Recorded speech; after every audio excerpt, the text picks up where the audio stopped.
Oi gente, eu sou a Ione do blog Minha Vida Literária e no vídeo de hoje eu trago a segunda parte das minhas leituras do mês de maio.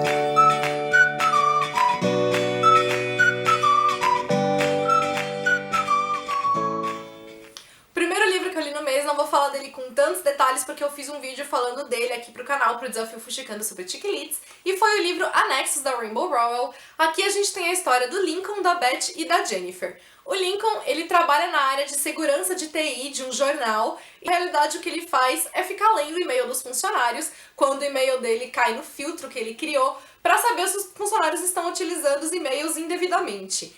E acontece que tem o e-mail de duas funcionárias que sempre cai no filtro dele, que são os e-mails da Beth e da Jennifer. Porque ele começa a ler o e-mail e ao invés de divertir as duas, ele não consegue fazer isso porque ele se envolve com elas. Ele acaba se encantando pelas duas, pela amizade delas, pela característica ali delas. E elas acabam também sendo uma distração para ele ali naquelas horas extremamente monótonas de trabalho dele. E aí, quando ele percebe, ele tá encantado por uma delas e ele não sabe o que fazer, porque como ele vai se apresentar, explicar quem ele é, explicar que ele já sabe de boa parte do que acontece na vida dela. Gostei muito da leitura, os e-mails entre a Beth e a Jennifer são hilários, as duas são hilárias, então isso ficou muito divertido. Entre as narrativas, entre os e-mails, né, das duas, a gente tem a narrativa em terceira pessoa pela visão do Lincoln, e aí a gente vai conhecendo um pouco mais da vida dele e a gente vai vendo como tem um ar bem melancólico, porque faz parte ali das personagens, então a gente vai vendo as batalhas que cada uma delas enfrenta, as dificuldades que elas têm em suas próprias vidas e aquilo que elas têm que superar e que elas têm que aprender. É muito bonito ver como a Rainbow Rowell trabalhou isso tudo. Ficou tudo assim muito sutil, sem perder a leveza da história, isso que é muito incrível. E o próprio romance, a maneira de como ele foi construída foi tão bonita, porque teve essa questão, né, da distância das pessoas, dos personagens não se conhecerem, não saberem quem eles são e ainda assim se encantarem uma pelas outras. E então eu gostei bastante de como o livro foi construído, de como ele foi trabalhado, e é uma leitura que eu indico muito pra vocês. O outro livro que eu li foi O Amor nos Tempos de Ouro, da Marina Carvalho, um romance histórico que se passa no Brasil. Aqui a gente tem a história da Cecília, que é uma franco-portuguesa que depois de perder toda a família dela, então em Portugal, ela foi trazida ao Brasil, forçada pelo tio dela, que tá de olho ali na herança dela, para casar com um senhor de terras em Minas, e que também só tá interessado ali no dote dela. E a pessoa que é encarregada de levá-la até o marido depois que ela chega no Brasil é o Fernão, que é um desbravador ali de terras. E quando eles fazem essa viagem, né, essa viagem curta até chegar em Minas, eles vão conhecendo melhor um do outro e muita coisa vai acontecendo a partir disso, que também não dá pra explicar muito, senão a gente cai em spoilers. Mas também a gente tem aqui o surgimento da paixão, do romance, do enredo. E eu gostei muito de como a Marina Carvalho desenvolveu a trama. Eu gostei de como ela trabalhou também o amadurecimento da Cecília, porque no começo ela tá muito focada nos próprios problemas, e aí quando ela chega no Brasil, ela percebe que tem problemas que são maiores até às vezes que os dela própria, que não existem só os dela ali, então ela vê a questão da escravidão, a questão dos próprios indígenas, principalmente da escravidão, é o que pesa mais, é o que dói mais nela aqui na história. E eu gostei muito de como, então, a Marina trabalhou a trama nesse cenário. É muito difícil a gente encontrar romances históricos que se passam no Brasil, ainda mais aqui nessa parte, nesse período, né, do colonial. Então foi muito interessante ver como a Marina trabalhou isso tudo, de como ela fez uma pesquisa muito grande para poder trabalhar a história, de como ainda assim ela se valeu das liberdades poéticas dela, né? É um livro que ele tem uma escrita também bastante trabalhada, ainda assim bastante envolvente. Eu achei a escrita da Marina Carvalho bem mais madura aqui do que nos outros livros dela que eu já tinha lido. E de um modo geral gostei muito, gostei muito da história, gostei muito da leitura, achei uma trama bem bonita, um romance que me conquistou bastante. O outro livro que eu li foi também assim um dos melhores do mês e foi As Gêmeas do Gelo, outro thriller psicológico, aqui narrado em primeira pessoa. E a gente tem a alternância da narrativa em primeira pessoa da protagonista e em terceira pessoa com o marido dela. A questão é que esse casal perdeu uma das filhas gêmeas idênticas deles há quase 2 anos. Uma das meninas acabou morrendo E agora que já se transcorreu esse período e eles estão de mudança para uma ilha, que foi deixada de herança, né, pro marido ali, pro homem do casal, a menina sobrevivente começa a dizer que ela, na realidade, não é a menina que eles estão chamando, é a menina que morreu, que eles se enganaram, que quem morreu foi a outra menina, não foi ela. E eles ficam na dúvida, porque as meninas são gêmeas idênticas, na hora não tinha como identificar quem era quem de fato, e eles ficam pensando, e aí, será que a gente cometeu um erro terrível? E eu amei o livro, ele é daqueles que você não consegue parar de ler, ele é extremamente envolvente, eu fiquei até o final sem saber a resposta, sem saber o que estava acontecendo de verdade, e eu achei incrível como a parte psicológica aqui do livro é muito forte mesmo, e como ele também ainda assim tem um ar às vezes de terror, são alguns toques, né, que parecem assim deixar como um livro de terror, tem também às vezes um toque meio que de fantasia, parece. Enfim, eu achei a leitura incrível, ele me prendeu e me surpreendeu e eu recomendo muito o livro pra vocês. O outro que eu li também foi um livro que me surpreendeu e foi A História de Nós Dois, da Dani Atkins. Aqui a gente tem a história da Emma, que sofre um acidente terrível de carro na noite da despedida de solteira dela. E ela é salva por uma pessoa que estava passando ali na estrada, um desconhecido. E a partir desse momento, então, que ela é salva, muita coisa passa a acontecer e mudar na vida dela.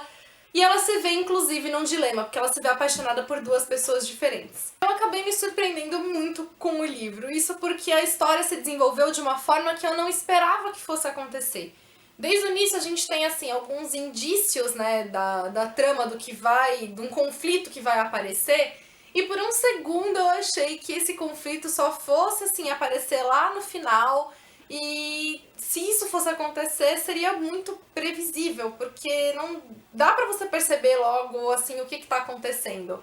E aí que a história me surpreendeu, porque isso na realidade acontece, sei lá, bem antes, assim, da metade, acontece praticamente na metade do livro, e a gente vai vendo que são outros aspectos que estão sendo trabalhados. E aí até o final eu não conseguia saber de fato o que ia acontecer, com qual a escolha que a protagonista ia fazer com relação à própria vida. E nisso também a gente tem duas narrativas aqui, uma que é nesse tempo da história presente e outra que está situada num ponto do futuro que a gente não tem certeza de que momento é. E a autora também me surpreendeu quando ela mostrou o que era aquele momento, porque eu não esperava que fosse aquilo. E eu achei tão bonito, tão sensível, isso trouxe uma carga assim tão mais forte para a história que me emocionou muito. Então acabou sendo um livro que também me emocionou muito, que me envolveu muito e que eu recomendo para vocês sem pensar duas vezes. Outro livro que eu li que eu tava muito curiosa para ler foi O Caderninho de Desafios de Dashing Lily, que é uma parceria do David Levitan com a Rachel Cohn. Eles têm 3 livros escritos nessa parceria, todos eles se passam em Nova York.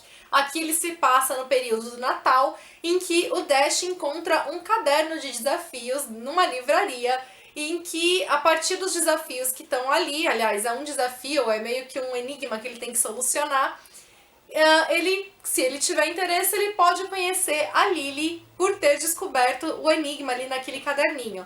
E aí, ao invés dele simplesmente ir pela forma tradicional e encontrá-la, ele começa a criar outros desafios e eles começam a se relacionar a partir desse caderninho, um realizando os desafios do outro, e a gente vai tendo também toda a história, todo o amadurecimento deles sendo trabalhados.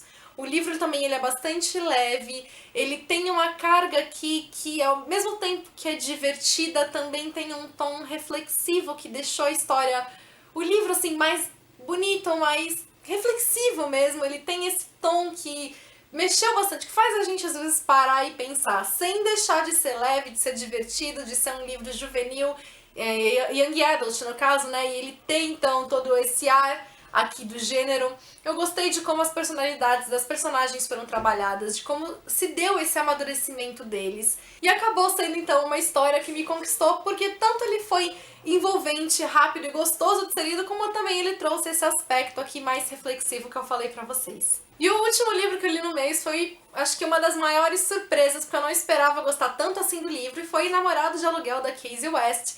Aqui a gente tem a história da Dia, que é a protagonista, que é uma das garotas mais populares ali do colégio.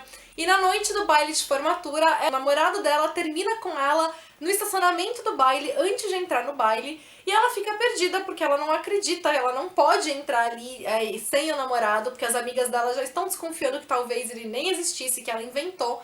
Então ela pede para um desconhecido que estava ali no estacionamento pra fingir ser o namorado dela por uma noite, só pra não ficar mal ali entre as amigas dela.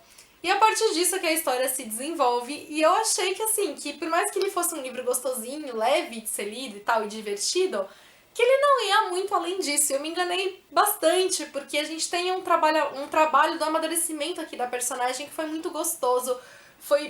Eu gostei muito de como a Casey West fez isso, de como ela trabalhou as temáticas, porque a própria narrativa dela faz parte dessa questão do amadurecimento da personagem. Então, como o livro é narrado em primeira pessoa e a gente tem a visão da Dia, às vezes a gente não consegue enxergar os problemas que estão ali que vão ser trabalhados. E conforme ela passa a enxergar esses problemas, a gente vai enxergando junto com ela e vai entendendo onde é que a autora quer chegar. Sem contar que, além do amadurecimento, as personagens são muito apaixonantes, muito envolventes. Eu adorei as personagens que ela colocou aqui, ao mesmo tempo que eu também odiei outras e que eu quis matar essas outras personagens. O romance que ela fez é uma delícia, foi muito bem construído, a gente se apaixona junto. Eu só achei assim que o final, na questão da problemática das amizades que foi desenvolvida ali, eu achei que o final ficou um pouco aberto, que dava pra ela ter dado uma fechada um pouco maior em alguns pontos. Mas ainda assim, eu amei o livro, isso não fez com que eu gostasse menos dele. Foi um dos livros assim mais fofos que eu já li no ano e que entrou também pros meus favoritos, porque foi realmente assim uma leitura apaixonante. E pra selecionar os melhores dessa segunda parte, dessa vez eu vou escolher 3, porque não dá pra escolher menos que isso. Eu escolho então Namorado de Aluguel, A História de Nós Dois e As Gêmeas do Gelo. Foram os melhores aqui dessa segunda parte. Contem pra mim o que vocês leram no mês, se vocês gostaram do vídeo, aproveitem pra deixar o curtir de vocês e ajudar na divulgação. Se você é novo no canal, aproveite pra se inscrever e acompanhar as próximas novidades. Beijos a todos e até o próximo vídeo.